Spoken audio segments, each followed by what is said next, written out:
निजी क्षेत्र में भी बड़े पैमाने पर लोगों को आगे बढ़ाया और आज व्यक्ति के मन में एक विश्वास पैदा हुआ अलग अलग सेक्टर में। अगर हमें प्रदेश को निवेश के अच्छे गंतव्य के रूप में स्थापित करना है तो प्रदेश के अंदर उस प्रकार का इंफ्रास्ट्रक्चर भी हमें देना होगा। आज आप देख सकते हैं inter state connectivity Uttar Pradesh की 4 लेन की हुई है। पूर्वी उत्तर प्रदेश और बुंदेलखंड ये उत्तर प्रदेश के 2 ऐसे क्षेत्र थे जो आर्थिक दृष्टि से अत्यंत पिछड़े माने जाते थे। आज दोनों क्षेत्र एक्सप्रेस हाईवे के साथ जुड़ चुके हैं। आजमगढ़ जैसा जनपद जिसके नाम से लोग घबराते थे, नाम सुनकर के ही लोग घबराते थे, आज आजमगढ़ एक्सप्रेस हाईवे से भी जुड़ा है। आजमगढ़ में एयरपोर्ट भी बन रहा है और आजमगढ़ में विश्वविद्यालय भी बना रहे हैं। स्टेट यूनिवर्सिटी भी वहां हमारी एक बन रही है। आज वहां कोई भय नहीं है, कोई किसी भी प्रकार की कोई अराजकता नहीं है। जो उपद्रव थे आज पुनः उत्सव में बदल चुके हैं। अयोध्या में दीपोत्सव का कार्यक्रम हो रहा है, काशी में देव दीपावली हो रही है, प्रयागराज फिर से अपने कुंभ और माघ मेले के लिए जाना जा रहा है, वृंदावन रंगोत्सव के लिए जाना जा रहा है। ये सभी आयोजन फिर से प्रारंभ हो गए हैं और हर एक इवेंट उत्तर प्रदेश के अंदर एक उत्सव में बदलता हुआ दिखाई दे रहा है। ये प्रयास जब भी होता है ये इसलिए हम सफल हुए क्योंकि उत्तर प्रदेश की हमारी प्रशासनिक टीम ने न केवल जनता के प्रति संवेदनशीलता के साथ बल्कि पूरी प्रतिबद्धता के साथ उसे ओन किया है। बिना ऑनरशिप के कुछ भी काम नहीं हो सकता। उसने इस बात को स्वीकारा कि नहीं, मुझे करना है, मुझे रिजल्ट देना है और परिणाम था। उसने संवाद बनाया जनप्रतिनिधि के साथ। नहीं तो यहां तो पहले रोज मारपीट होती थी, अधिकारियों में जनप्रतिनिधियों में गाली गलौज होती थी। आज आप देखते होंगे कोई शिकायत नहीं है। एक संवाद, जो संवादहीनता थी, लोकतंत्र को बिना संवाद के हम आगे नहीं बढ़ा सकते। आज ये संवाद कायम हुआ है, लोगों के मन में एक विश्वास पैदा हुआ है। जो पुलिस कभी लोगों के लिए भय और आतंक का कारण बनती थी, आज जनता को उसके प्रति ये भाव दिखाई देता है कि नहीं, ये मेरी सुरक्षा का कारण है, मुझे सुरक्षा प्रदान करेगी। शिक्षक जो प्लान करते थे, नहीं आते थे, स्कूल नहीं आते थे। अब आश्चर्य करेंगे, उत्तर प्रदेश बेसिक शिक्षा परिषद में 2017 के पहले केवल 1,34,000 बच्चे थे, 1,34,00,000 बच्चे थे। आज उनकी संख्या बढ़कर के 1,91,00,000 है और 1,91,00,000 बच्चों के लिए राज्य सरकार के स्तर पर सुविधाएं दी गई हैं। लेकिन जो हमारे पास 1,56,000 बेसिक शिक्षा परिषद के स्कूल थे, इन स्कूलों की स्थिति बहुत खराब थी, जर्जर थे, टॉयलेट नहीं थे, फ्लोरिंग नहीं थी, पेयजल की व्यवस्था नहीं थी, बालिकाओं का ड्रॉप आउट रेट बहुत ज्यादा था, 60% से अब था। आज उसी शिक्षा विभाग के अधिकारियों ने प्रशासनिक अधिकारियों के साथ और जनप्रतिनिधियों के साथ मिलकर के उनमें से 1,40,000 से अधिक विद्यालयों को ऑपरेशन कायाकल्प के माध्यम से अच्छी फ्लोरिंग दे दी, अच्छा फर्नीचर दे दिया, स्मार्ट क्लास दे दिया।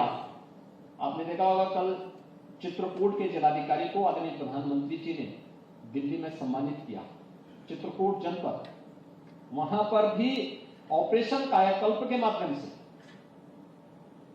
जो जनपद पहले एस्पिरेशनल डिस्ट्रिक्ट था, आकांक्षात्मक जनपद था, उस जनपद में आज कितना परिवर्तन है। आज जाइए वहां दूर दराज के कोल बाहुल्य किसी जनजातीय गांव में जाइए, आज वहां पे बच्चे स्मार्ट क्लास के साथ अपनी डिजिटल लाइब्रेरी के साथ बैठे होंगे, बेसिक शिक्षा परिषद के बच्चे।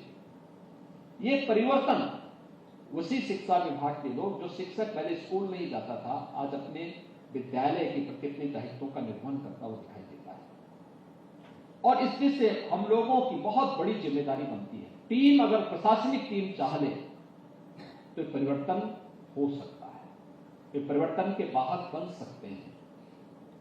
उस परिवर्तन के वाहक के लिए उस प्रकार का चयन की प्रक्रिया के साथ जोड़ना, और यह आपकी लीडरशिप में ही चयन की प्रक्रिया पूरी होती है।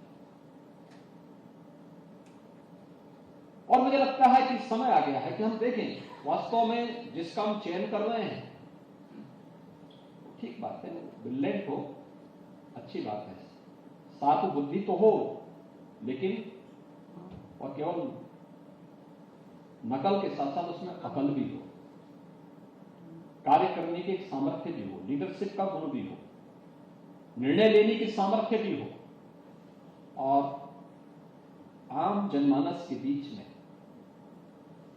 कॉमन मैन के प्रति उतना ही संवेदनशील भी हो, क्योंकि एक संवेदनशील प्रशासन ही जन विश्वास का प्रतीक बन सकता है। संवेदनहीन व्यवस्था,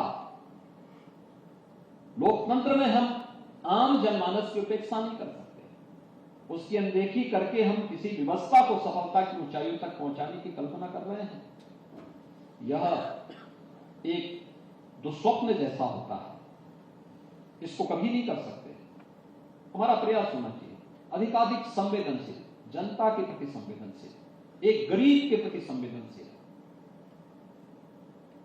उसका नाम, उसकी जाति, उसका मत, उसका मजहब पूछे बगैर उसको न्याय मिलना चाहिए, उसको शासन की योजनाओं का लाभ हर हाल में मिलना चाहिए। हम भेदभाव उस दृष्टि उसके साथ नहीं कर सकते। ऐसा प्रशासन जब रहेगा तो जन विश्वास का प्रतीक बनेगा। आप देख रहे हैं उत्तर प्रदेश के अंदर इतनी बड़ी व्यवस्था है, बहुत सारे राज्यों की आबादी जहां से शुरू होती है, उतने हमारे राज्य में उतनी बड़ी तो बहुत सारे मत और मजहब से जुड़े हुए उनके अनुयायी रहते हैं, लेकिन कितनी शांति है, कोई दंगा नहीं, कोई अव्यवस्था नहीं। आज ईद है, ईद की नमाज पढ़ी जा रही है, लेकिन एक भी सड़क पे नहीं हो रही है, ईदगाह में होगी। किसी का आवागमन बंद नहीं, आप लोग भी आए होंगे रास्ते से, कोई आवागमन कहीं किसी का अवरुद्ध नहीं है, क्योंकि सबको मालूम है एक कानून का राज सबके लिए समान रूप से है और ये सब पे बराबर लागू होता है, सब पे बराबर लागू होता है, कोई भेदभाव किसी के साथ नहीं, कानून सबके लिए समान होता है। लेकिन ये तब हर समुदाय का विश्वास तब जुड़ता है जब एक संवेदनशील प्रशासन होता है, एक जवाबदेह शासन होता है। लेकिन शासन और जनमानस के बीच में, आम जनता के बीच में जो सेतु का काम करेगा, एक संवेदनशील प्रशासन ही करेगा। उन योजनाओं का लाभ उन गरीबों तक पहुंचाने के लिए, आम जनमानस तक पहुंचाने के लिए उसी को कार्य करना होता है, उसका चयन की प्रक्रिया के साथ जोड़ देना, एक विश्वास का प्रतीक। उत्तर प्रदेश लोक सेवा आयोग में आपने देखा होगा कि अभी मैं उत्तर प्रदेश लोक सेवा आयोग के एक परिणाम को देख रहा था और मुझे बहुत सुखद अनुभूति हुई कि जो टॉप 10 थे उनमें से 8 केवल बालिकाएं थी। जो मेरिट सूची आई थी उसमें 10 की, उनमें से 8 बालिकाएं उसमें आई थी टॉप में, और 30% से अधिक बालिकाओं ने उस जो सूची निकली थी उनमें 30% बालिकाएं पास हुई। ये दिखाता है कि जब बिना भेदभाव की, और 75 में से 67 जनपदों का भी प्रतिनिधित्व उसमें हुआ, 67 जनपदों से भी लोग चयनित हुए। एक विश्वास, आप सोचिए जिस जनपद में, जिस गांव में कोई नौजवान यूपीएससी की या स्टेट की किसी पब्लिक सर्विस कमीशन के साथ चयन की प्रक्रिया के साथ जुड़ता है तो समाचार पत्रों में वहां पे बैनर न्यूज बनती है उनकी कि संघ लोक सेवा आयोग की पुरानी परीक्षा में इस बच्चे का या इस बेटी का चयन हुआ है। लोगों के लिए सुर्खियां बनती हैं, क्योंकि आज भी क्रेज है सर्विस की, और उस सर्विस की क्रेज होने के नाते लाखों बच्चों के लिए एक नई प्रेरणा बनती है। लोग देखते हैं, पूछते हैं, इंटरव्यू उनके छपते हैं। आप सोचिए कि एक साथ 75 में से 67 जनपदों में ये समाचार छपे होंगे ना।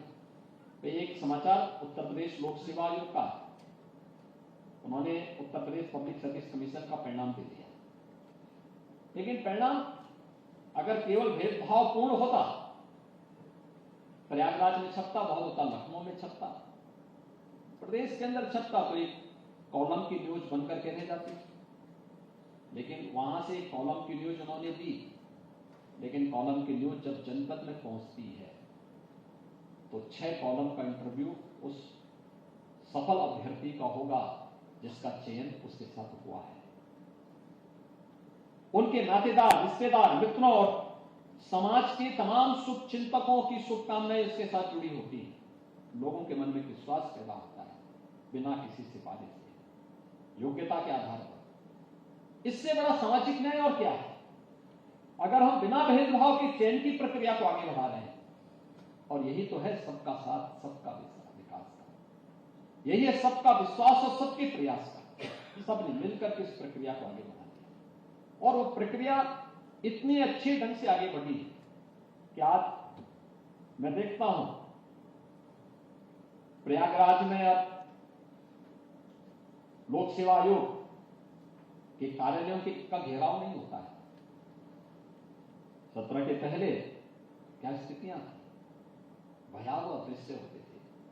युवा सड़कों पे होता था, सुसाइड करता था, मैं योग्य हूं, मेरा चयन नहीं हुआ।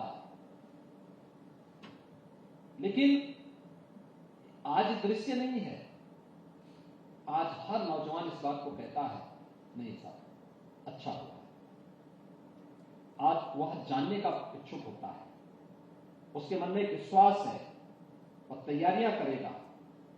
प्रयागराज जनपद हमारा एक ऐसा जनपद है जहां पे 2.5 से 3 लाख छात्र प्रतियोगी परीक्षाओं की तैयारी के लिए हर समय मौजूद रहते हैं।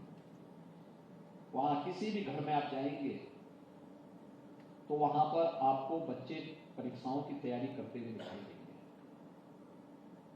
विश्वविद्यालयों के छात्रावासों को या अन्य संस्थानों के द्वारा संचालित छात्रावासों में भी बहुत आयत में छात्र रहते हैं, ताकि तैयारी करते हैं, अलग अलग परीक्षाओं की तैयारी में लीन रहते हैं। अब वो प्रयागराज अव्यवस्था का नहीं, बल्कि लोक सेवा आयोग की शुचितापूर्ण पारदर्शी भर्ती की प्रक्रिया से संतुष्ट होकर के उसे अंगीकार करता है, उसे स्वीकार करता है, उस प्रक्रिया के साथ जुड़ता है। लेकिन बहुत सारे परिवर्तन अभी हो सकते हैं और भी क्या कुछ किया जा सकता है, ये जानने का एक अवसर होगा जब आजादी के 75 वर्षों की यात्रा के दौरान भारत ने बहुत कुछ हासिल किया है, बहुत कुछ हासिल किया है। इस दौरान हमें एक लंबी यात्रा को आगे बढ़ाना है और उस यात्रा के साथ जुड़ते हुए जब हम आगे बढ़ेंगे तो हमें सचमुच सभी संघ लोक सेवा आयोग हो या फिर राज्यों के लोक सेवा आयोग, इनकी बहुत बड़ी जिम्मेदारी इनके ऊपर आ जाती है। चयन की प्रक्रिया के साथ साथ उत्तर प्रदेश यानी देश के युवाओं के उन आकांक्षाओं को एक नई उड़ान देने के लिए हमें आगे बढ़ने की तैयारी के साथ आगे बढ़ना होगा। कौन से ऐसे अच्छे प्रयोग अलग अलग राज्यों ने किए हैं तो जानने का भी एक अवसर होगा और स्वाभाविक रूप से इस प्रक्रिया को हम आगे बढ़ा पाएंगे तो यह देश के हित में होगा, युवा शक्ति के हित में होगा। और युवा शक्ति अगर विश्वास से भरपूर है, सकारात्मक सोच से आगे बढ़ रही है तो उसकी प्रतिभा का लाभ अवश्य देश और समाज को प्राप्त होगा, इसमें कोई संदेह नहीं होना चाहिए। मुझे प्रसन्नता है कि कल भी मुझे आप में से सभी जो राज्यों के लोक सेवा आयोग के माननीय अध्यक्ष और सदस्यगण आए हैं उनके साथ संवाद बनाने का अवसर प्राप्त हुआ था। मुझे प्रसन्नता है, अलग अलग यानी पूरब से भी है तो पश्चिम से भी, उत्तर से भी है दक्षिण से भी। यानी दक्षिण में तमिलनाडु से, केरल से, आंध्र से, कर्नाटक से का भी प्रतिनिधित्व है। पूरब में नागालैंड, मेघालय, मणिपुर, असम, मिजोरम, सिक्किम, इन सभी राज्यों का भी प्रतिनिधित्व है। उड़ीसा, वेस्ट बंगाल, झारखंड, हिमाचल, उत्तराखंड, मध्य प्रदेश, राजस्थान, महाराष्ट्र, पंजाब, हरियाणा, छत्तीसगढ़, यानी सभी राज्यों का प्रतिनिधित्व करते हुए आपका यह सम्मेलन अपने आप में एक लघु भारत का दृश्य प्रस्तुत कर रहा है। आप भारत के अलग अलग राज्यों से हैं तो अपने राज्य का प्रतिनिधित्व करते हैं, वहां के जनमानस की आकांक्षाओं को भी यहां पर प्रस्तुत करेंगे। और मुझे पूरा विश्वास है कि आपसे बहुत कुछ जानने, सीखने का अवसर इस अवसर पर प्राप्त होगा। आप अपने अनुभवों का लाभ यहां पर देकर के जाएंगे और हमें प्रसन्नता होगी कि आपके 2 दिवसीय 24वें सम्मेलन के साथ ही उत्तर प्रदेश के अंदर अलग अलग स्थलों में भ्रमण करने का भी अवसर आपको प्राप्त हो। आप उधर वहां पर आप जाएं, हमें प्रसन्नता होगी। लखनऊ से 2 घंटे, 1.5 घंटे, 2 घंटे की दूरी में आपको अयोध्या, 1 घंटे की दूरी में नैमिषारण्य, या हमारा एक पौराणिक और ऐतिहासिक शहर लखनऊ है, लखनऊ में भी बहुत कुछ देखने, जानने का अवसर यहाँ पर भी प्राप्त हो सकता है।